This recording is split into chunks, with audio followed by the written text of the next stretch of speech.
I'm continuing this series taking a high-level look at alternative income streams for mental health professionals by looking at how you could add psychological or immigration evaluations to your practice. Now, there are a number of different types of evaluations that you can get yourself into. These begin with immigration evaluations, which everyone who is claiming an asylum and many people looking for different types of visas need to undergo prior to achieving any kind of status in the USA, and they continue all the way up to private forensic psychology such as fitness to stand trial, which ranges from a couple of $1,000s all the way up to being privately engaged, where I've heard fees of even $10,000 per evaluation. A lot of what you do depends on the type of mental health professional you are and the level of certification that you have. By the way, this is a niche area of mental health, and what I've done is taken a more pragmatic business type look at it. If there are factual errors in what I'm about to say, or if you're able to lend some more perspective on this topic,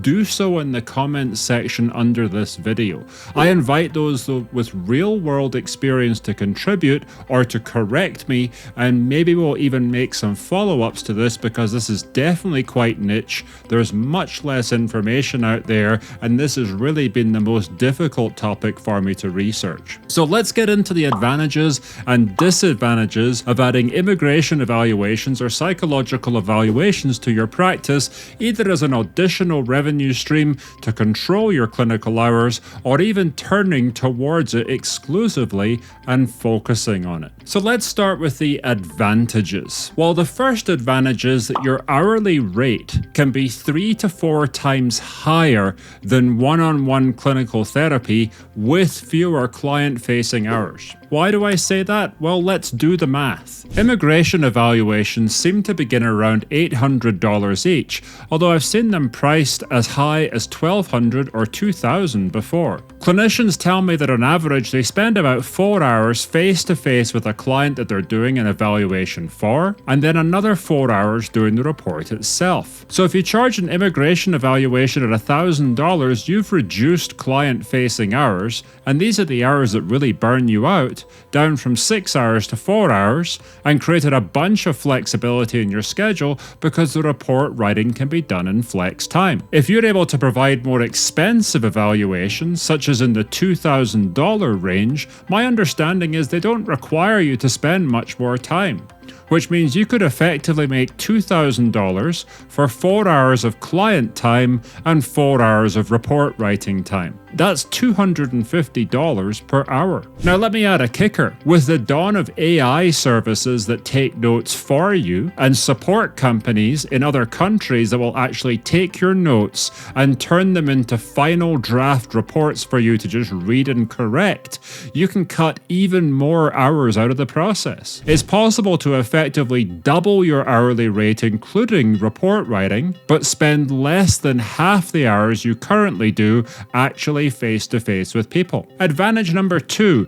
you're making a life-changing difference. No matter what your political views are, it's indisputable that immigration evaluations can save people's lives. There are many areas in the world which are dangerous and where people are coming to the USA to escape violence or death. Your evaluation works to keep the right people safe. Additionally, neurodiversity is being diagnosed at historically high rates due to an increase in awareness and people getting better at recognizing it. Your evaluations help people, particularly young people, to get the help that they need.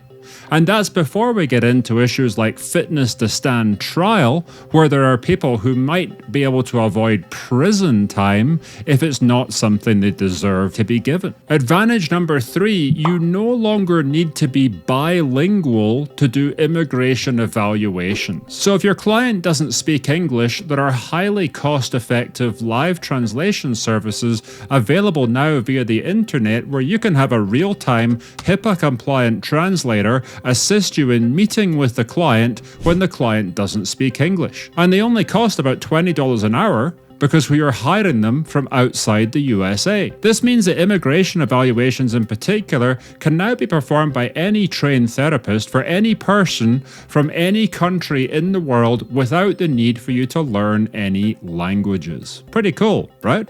Now let's get into the disadvantages of doing evaluations work. Your ability to perform evaluations also depends on your level of certification. Any LCSW and above can do immigration evaluations, but most other types of evaluations can only be performed by psychologists or forensic psychologists. Disadvantage number 2.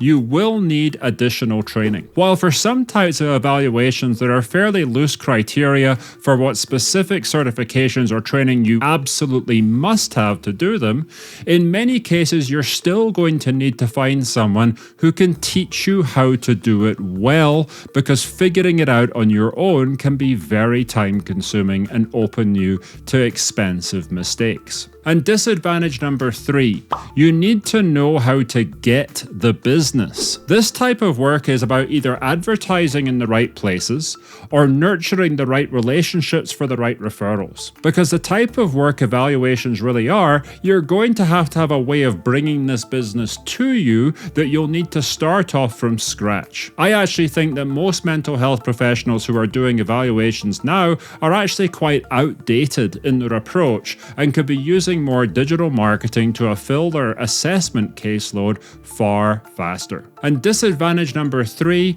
you're still trading your time for money. Even though the money is most certainly better, you're still being paid by the project. And each project is a different person that needs to be started from scratch.